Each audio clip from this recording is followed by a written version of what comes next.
Hey everyone, I'm Charlotte and today I'm going to be doing tips and not tricks, just tips for taking the SATs and ACTs. I'm a senior and it's the middle of my senior year now, which is scary to think about. So I believe that I have some wisdom about this. I have taken the SATs 3 times and I know that seems like a lot, but I have friends whose parents just keep signing them up. And one of my friends is up to 9 for both the SATs and ACTs, and I've only taken the ACTs twice. So it ranges. You may be the person who studies really hard to take it once and that's it for you, and that's fine, but you may be the person who needs multiple times like I am to really get it right, and that's fine.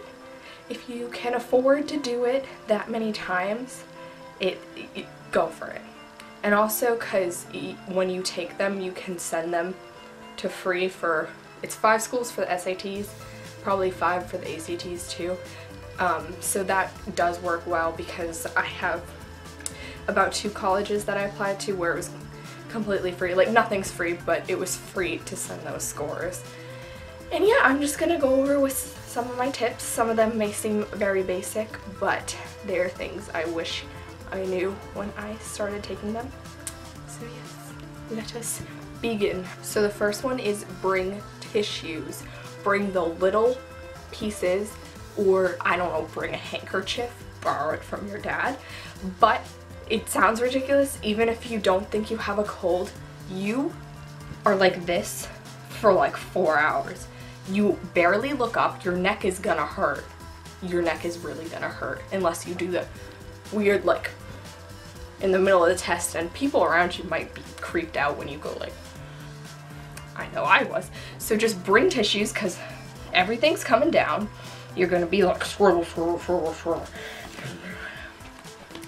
And there's stuff in there, whether you like it or not. And I know you might say, well, the room will have tissues. You have no way of knowing that. You have no way of knowing if the room has tissues. The last time I took the SATs, they did have tissues. So I went to the front and I took it, but then the trash can was right where everyone was sharpening their pencils. So there's a guy sharpening his pencil right there, and I'm like, excuse me. And I just threw the tissue right in front of his crotch because that's where the trash can was. Bring tissues or a handkerchief. You don't know what you will encounter. Next, bring a pencil sharpener, one of these that has the little thing.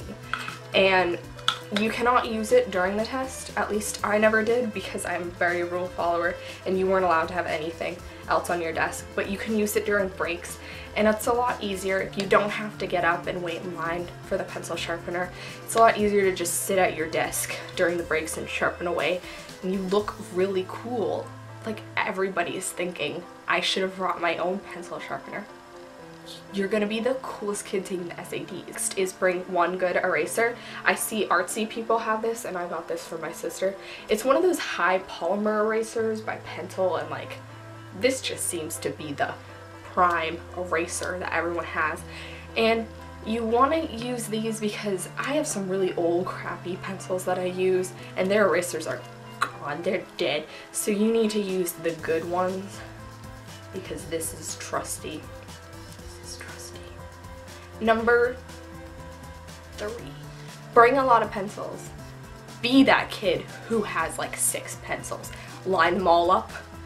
Make sure they like don't fall off your desk though, because that's annoying. What I do is I put like the eraser by the edge and then I line up all the pencils. So like if they were to roll, they would only roll towards me. This sounds really nerdy. This whole video is gonna sound really nerdy. But yeah, take a lot of pencils because you don't have to use them all. I usually only end up using my 1 or 2 like favorite pencils, but you want to be prepared. You don't want to have to go to the proctor and be like, can I have a pencil?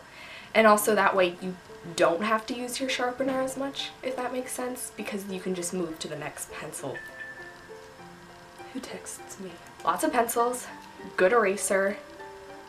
Oh wait, this wasn't even number 3, was it? Tissues, pencil sharpener, eraser, pencils. Number 4 or 5, whatever it is, you're the smart kid watching this video because I did not watch these videos before. So you take charge with this. Wear comfy clothes because, like I said, you're sitting. You want to wear a sweatshirt. You wear a sports bra unless like the regular bras are more comfortable for you, but just like do what your heart desires.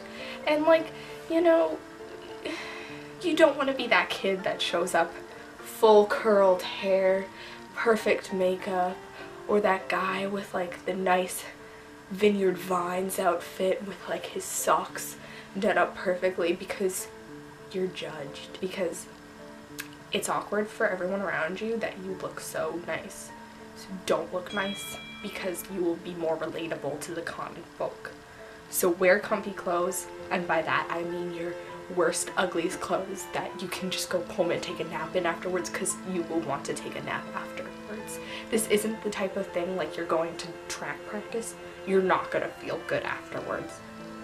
So there's a cursive section on the SATs, probably on the ACTs. I've forgotten because I took the ACTs a while ago.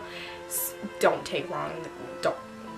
The cursive section is crap. It's just to have you hold you liable if they need to sue you, or if you need. Don't actually do cursive. Just do the like type of pencil writing where you just don't pick your pencil up at all and do the curly thing, because you know, I rushed through it and then I feel better about myself. This doesn't make sense. Just don't take a long time, because there's always those kids that are taking forever and the proctor's up there with her or his like little SAT official thing, and they're staring at the kid and everybody's staring at the kid. You're not being graded on your cursive. The cursive means nothing. They just need it for records and stuff. It's a legal thing. It's not a judge of your character. So be that kid that rushes through it and it's completely illegible. Also, if you do legit cursive, you probably won't have enough room, because cursive takes up more room than just scratching. So I recommend not going online afterwards, because like for me at least, I go on those college confidential sites and like I look at what other people are saying, and the people who post a lot on those forums, you know, they're the people who are gonna get the like 36s and the 2,400s, and well, at least they think they're going to. And that's a toxic environment, I know, because I go on it and I get upset half the time that I go on those sites. So just take a break. Don't look at the other people. After it's done, take a detox, and by that, take a nap. Don't do anything. Just take your me time, and don't go online, don't go on that college websites, at least for like a week, because I, for one, overthink everything, and really, there's no way of predicting it unless you can predict it. And the last one is don't stress the night before. I'd say don't even bother studying if you have been studying up to it. What I did is I had one big SAT textbook, and I do a little bit of it every night for like the month-ish leading up to it. But the night before, you had a whole day of school. You had sports if you do sports. You don't need to put that on yourself. Like, I know before the AP exams too, I would just watch Crash Course. I wouldn't study hardcore. The night before, it's not like, unless you are a crammer, and I don't think cramming is a legitimate thing because it's really hard to cram. So just don't study the night before, get sleep, eat, do something that's fun, because stress is real and bad, so you don't want to be stressed going into it.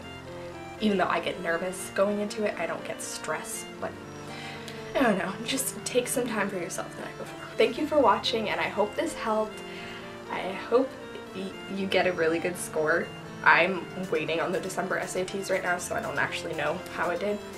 But yeah, if you have any other tips, you can leave them in the comments, and I wish you the best of luck on your college future. Okay, thank you for watching. Bye.